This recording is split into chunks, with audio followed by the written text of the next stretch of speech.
அண்ணா ஒரு நிமிஷம் கவனிங்கன்னா, தயவு செய்து யாரும் குடிக்காதீங்க. இன்னைக்கு குடிப்பழக்கம் உங்களுக்கு மாத்திரமல்ல, உங்க குடும்பங்களுக்கு சேர்த்து பாதிப்பு. அண்ணா தயவு செய்து குடிக்காதீங்க. ஆனா உங்க குடும்பத்தில் நடக்கிற பிரச்சனைகளுக்கு போராட்டங்களுக்கு இந்த குடிப்பழக்கம் தான் காரணமா இருக்கு. அண்ணா உங்க குடும்பத்துல சமாதானம் இல்ல, அண்ணா உங்க குடும்பத்துல சண்டைகள் இருக்குது, எல்லா பிரச்சனைகளும் போராட்டங்களுக்கு காரணம் இந்த குடிப்பழக்கம் தான். தயவு செய்து குடிக்காதீங்க. ஆனா உங்க மனைவிகள் இளம் வயதிலே விதவைகள் ஆயிடுவாங்க, உங்க பிள்ளைகள் இளம் வயதிலே தகப்பனற்றோர் ஆயிடுவாங்க. தயவு செய்து குடிக்காதீங்க. ஆனா இந்த குடிப்பழக்கம் உங்க வாழ்க்கையை கெடுத்து குட்டிச்சவரா மாத்திரம். தயவு செய்து குடிக்காதீங்க.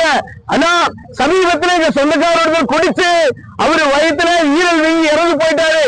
டாக்டர்னால காப்பாற்ற முடியல, 5 லட்சம் செலவு பண்ணியும் அவரை காப்பாற்ற முடியல. ராமகிருஷ்ணா ஹாஸ்பிட்டல் அட்மிட் ஆனாரு. அவருக்கு எத்தனையோ சொல்லி கேட்கல, மனைவி பிள்ளைகளையோ தொலைக்கி விட்டுட்டு போயிட்டாரு.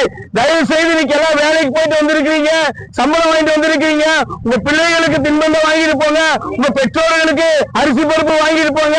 ஐயா உங்க மனைவிகளுக்கு ஏதாவது அரிசி சாமான்களை வாங்கிட்டு போங்க. தயவு செய்து குடிக்காதீங்க. இந்த குடிப்பழக்கம் உங்க குடும்பத்தை குட்டிச்சவராக்கி கெடுத்து சீராக்கிறோம். நாங்க சர்ச்சிலிருந்து வரோம். ஐயா இந்த குடிப்பழக்கத்துக்கு விடுதலையாகும்னா நாங்க உங்களுக்கு ஆலோசனைகள் சொல்றோம். தயவு செய்து யாரும் குடிக்காதீங்க, நோட்டீஸை வாங்கிக்க. இயேசு கிறிஸ்து பாவத்திலிருந்து விடுதலையாக உங்களுக்கு பெரிய ரட்சிப்பை கொடுப்பார்.